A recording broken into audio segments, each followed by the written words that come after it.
10 habits that have helped improve my mental awareness. A while back, I realized I was just reacting to things, never really paying attention to my thoughts, emotions, or habits until it was too late. Over time, I picked up some habits that helped me slow down and become more intentional. These are 10 habits that have helped me become more mentally aware. 5-minute timer. Time awareness in real life. I noticed that I have been taking too long with simple, small tasks. So I started breaking tasks into 5-minute segments, seeing if I can get it done in less than 5 minutes or not. For the reason that I may daydream without even realizing it. Having the timer made me aware of how long things actually take. For example, I would be doom scrolling and somehow make 5 minutes become 30 minutes. But with this, instead of zoning out or rushing, I become more mindful of how I use my time wisely and stay focused. Talking to myself for clarity, not just in my head. When I feel off in some way, I've noticed that I would talk to myself out loud. It helps me organize my thoughts, calm down, and understand what's actually going on. For example, I may talk too fast, speak too loud, or just be too much. I stop, take a deep breath, and ask myself, do I have to behave like this? If no, then I relax and slow down. If yes, I ask why. Taking a deep breath before reacting, getting emotional, or getting stressed. I stop and I take a deep breath. I ask myself the why to my prompt. Root cause analysis, emotional awareness. When something feels off, I don't just brush it aside. I ask myself why, repeatedly, until I land on something real.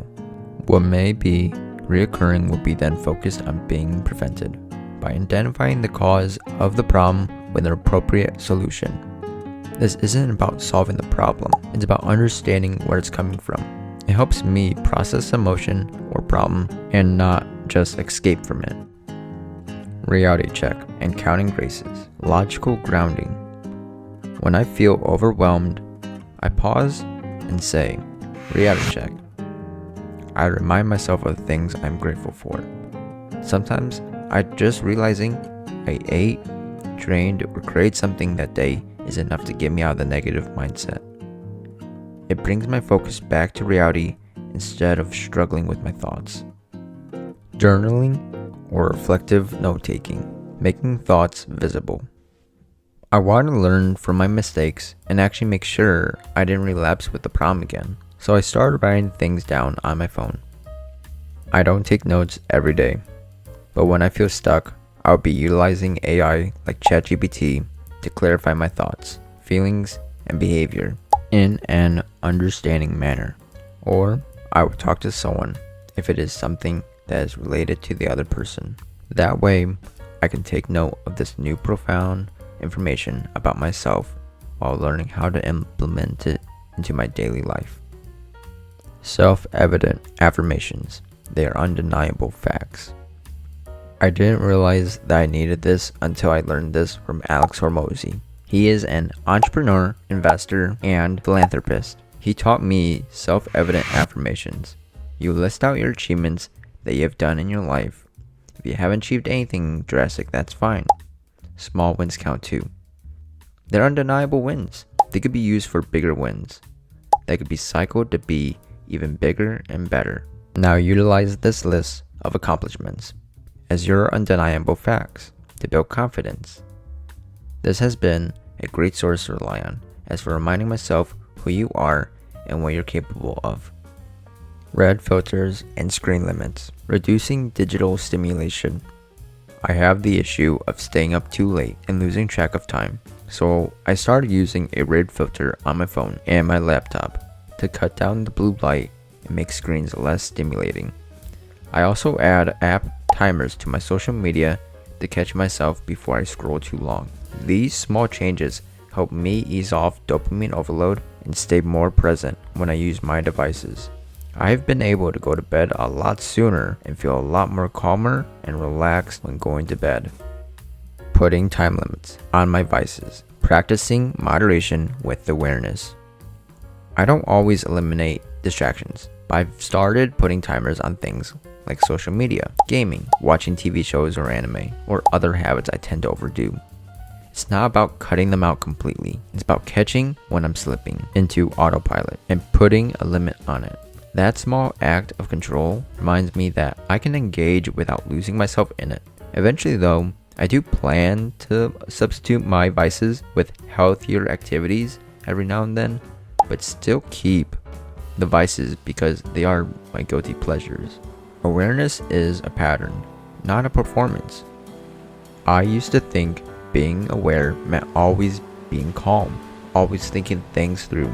But now I realize it's not about being perfect. It's about catching the pattern. Even if I mess up, that's the point. I can grow and notice it now or later. Awareness is building either way. It's critical to be aware of yourself at your lowest, failing, messing up, just negative moments entirely. To catch yourself and learn from it to grow and adapt to these difficult environments and bettering yourself. So that's what's been helping me build mental awareness. Some of these habits were uncomfortable at first, but they made a difference over time. Hope it helps. Take care. Bonus: streamlining your daily life. There are days I will break my habits and fall in a deep spiral of bad habits and vices. I'm not perfect, and that's okay. According to Dr. K, who is a psychiatrist and a co-founder of a mental health coaching company called Healthy Gamer, you only have so much willpower in a day that can help you discipline yourself to do what you say you want to do. So, why not make your day not so complicated that you have to overwhelm yourself and at the end of it, you just want to go home and be on your phone watching TV or play video games, just leisuring with your vices, when instead, you could focus on making your days simpler and actually manageable. Like start with small habits, like for example, putting your phone charger away from your bed so that you can be off of it when going to bed and have to get out of bed to grab it. This would benefit your night routine and morning routine. This would then be also then improving your routines, where you can then habit stack. Atomic Habits reference. Like you got up to grab your phone to shut off the alarm, so might as well also clean yourself up and get ready for your day.